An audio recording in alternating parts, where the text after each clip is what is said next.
শীতকালে পিঠেপুলির মতো গাজরের হালুয়াটাও অনেক জনপ্রিয়। নমস্কার বন্ধুরা, বিস্পিতাস কিচেনে আপনারা সবাইকে স্বাগত। আজকে আমার রেসিপি মিষ্টির দোকানের মতো গাজরের হালুয়া। ভিডিওটি দেখে ভালো লাগলে ভিডিওতে একটি লাইক আর আমার চ্যানেলটিকে সাবস্ক্রাইব করে নেবেন। প্রথমেই গ্যাসে একটি কড়াই বসিয়ে তাতে আমি 1/2 লিটার দুধ দিয়ে দিচ্ছি। আমি এখানে লিকুইড দুধের ব্যবহার করেছি, আপনারা চাইলে গুঁড়ো দুধও ব্যবহার করতে পারেন। দুধটি অল্প গরম হয়ে এলে তাতে অল্প কিছু কেশর দিয়ে দিচ্ছি। কেশরটি একদম অপশনাল, আপনারা চাইলে দিতে পারেন, চাইলে নাও দিতে পারেন। কেশরটি দিয়ে দুধের সঙ্গে ভালোভাবে মিশিয়ে নিচ্ছি। তারপর তাতে 2টি এলাচ ফাটিয়ে দিয়ে দেব। দুধ ফোটানোর সময় এলাচ দিয়ে দিলে পুরো দুধে এলাচের গন্ধ চলে আসবে। দুধটি একবার ভালোভাবে ফুটে এলে গ্যাসের ফ্লেমটিকে লোতে রেখে মিনিট 15 মতো দুধটিকে ঘন করতে রেখে দেব। আর কিছুক্ষণ পরপর কড়াইয়ের পাশে যে মালাইগুলো লাগবে সেটি দুধে মেশাতে থাকবো। মিশিয়ে মিশিয়ে দুধটিকে ভালোভাবে ঘন করে নেব। এপাশে দেখুন, আমি 1/2 কেজি গাজরকে আগে থেকে খোসা ছাড়িয়ে ভালো করে ধুয়ে রেখেছিলাম। এবার আমি গাজরগুলিকে একটি গ্রেটারের সাহায্যে মিহি করে গ্রেট করে নেব। হালুয়ার গাজরগুলি গ্রেট করার সময় কখনই বড় গ্রেটার দিয়ে গ্রেট করবেন না, আর প্রেসার দিয়েও গ্রেট করবেন না। প্রেসার দিয়ে গ্রেট করলে গাজরগুলি একটু বড় সাইজের হয়ে যাবে, তখন হালুয়া খেতে একদমই ভালো লাগবে না। দেখুন, এখানে আমি কিরকম মিহি করে গ্রেট করে নিয়েছি। এইভাবে গ্রেট করে নেবেন। সব গাজরগুলি আমি এইভাবে গ্রেট করে নিয়েছি। এপাশে দেখুন, আমি এখানে নিয়েছি 25 গ্রাম কাজু বাদাম আর 25 গ্রাম কাঠবাদাম। দুটোকেও আমি ভালোভাবে কুচিয়ে নিয়েছি। আপনারা চাইলে অন্য কোনো ড্রাই ফ্রুটও ব্যবহার করতে পারেন। মিনিট 15-20 পর দেখুন দুধটা অনেকটাই ঘন হয়েছে। আশা করি আপনারা দেখে বুঝতেই পারছেন দুধটা কতটুকু ঘন হয়েছে। গাজরের হালুয়া বানানোর জন্য এখানে গ্যাসে একটি প্যান বসিয়ে তাতে 3 চা চামচ পরিমাণ ঘি দিয়ে দিচ্ছি। যে কোনো হালুয়া ঘি দিয়ে বানালে তার স্বাদ অনেক গুণ বেড়ে যায়। ঘিটি অল্প গরম হয়ে এলে তাতে আমি কুচনো বাদাম আর কুচনো কাজু বাদাম দিয়ে অল্পক্ষণ নেড়েচেড়ে ভেজে নেব। ড্রাই ফ্রুটসগুলো কখনোই বেশি ভাজবেন না, বেশি ভাজলে খেতে একদম ভালো লাগবে না। অল্প নেড়েচেড়ে নামিয়ে নেবেন। দেখুন, আমার ভাজা হয়ে গেছে, এখন আমি নামিয়ে নিচ্ছি।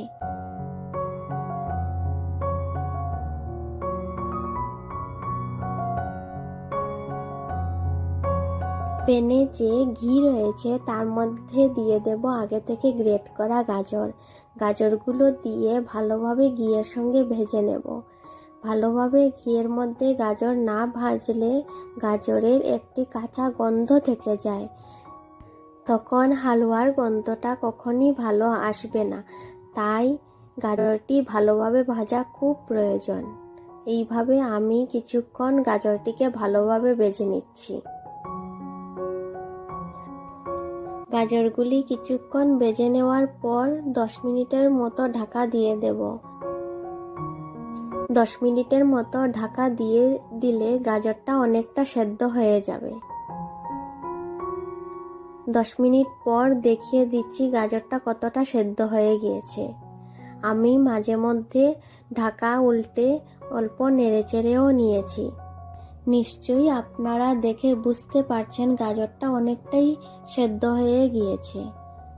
এবার আমি এখানে আগে থেকে যে দুধ ঘন করে রেখেছিলাম সেটি দিয়ে দিচ্ছি। দুধ এভাবে ঘন করে ব্যবহার করলে খোয়া ক্ষীর দেওয়ার প্রয়োজন হয় না, কারণ খোয়া ক্ষীর বানানোও হয় দুধকে শুকিয়ে। তাই আমি এখানে খোয়া ক্ষীরের ব্যবহার করছি না। আপনারা চাইলে খোয়া ক্ষীর ব্যবহার করতেও পারেন। এবার আমি দুধের সঙ্গে গাজরগুলিকে ভালোভাবে মিশিয়ে নিচ্ছি। ভালোভাবে মিশিয়ে নেওয়ার পর আমি এলাচগুলো উঠিয়ে নিচ্ছি। এলাচ মুখে পড়লে কখনোই ভালো লাগবে না। দেখুন রংটা কত সুন্দর এসেছে। এবার আমি তার মধ্যে দিয়ে দেব আগে থেকে ভেজে রাখা ড্রাই ফ্রুটসগুলি। আমি এখানে 2 রকমের ড্রাই ফ্রুটস ব্যবহার করেছি। আপনারা চাইলে আপনাদের ইচ্ছে মতো ড্রাই ফ্রুটস ব্যবহার করতে পারেন। তারপর আমি আবার ভালোভাবে মিশিয়ে নিচ্ছি। মেশানোর পর আবার 10-15 মিনিটের মতো ঢেকে দিচ্ছি।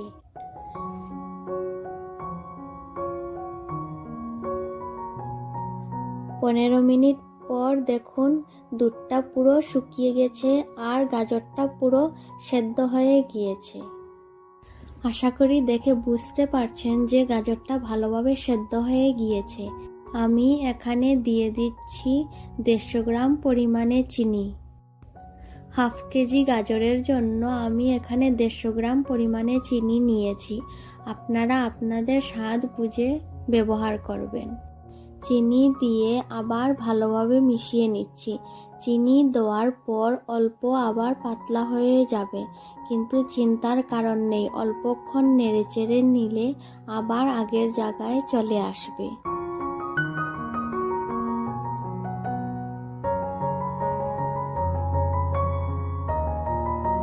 দেখুন কিছুক্ষণ পর আবার আগের মতো হয়ে গিয়েছে। এখন আমি আবার মিনিট 5 মতো ঢাকনা দিয়ে রেখে দেব।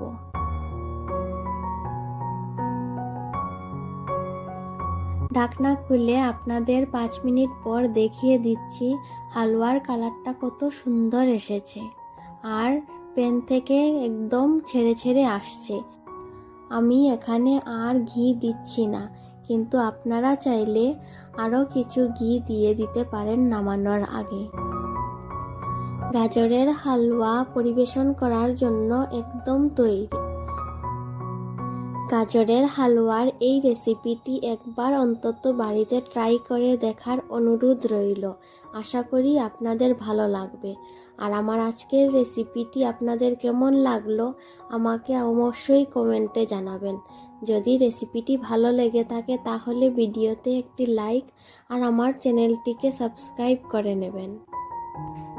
ভিডিওটি দেখার জন্য সবাইকে ধন্যবাদ।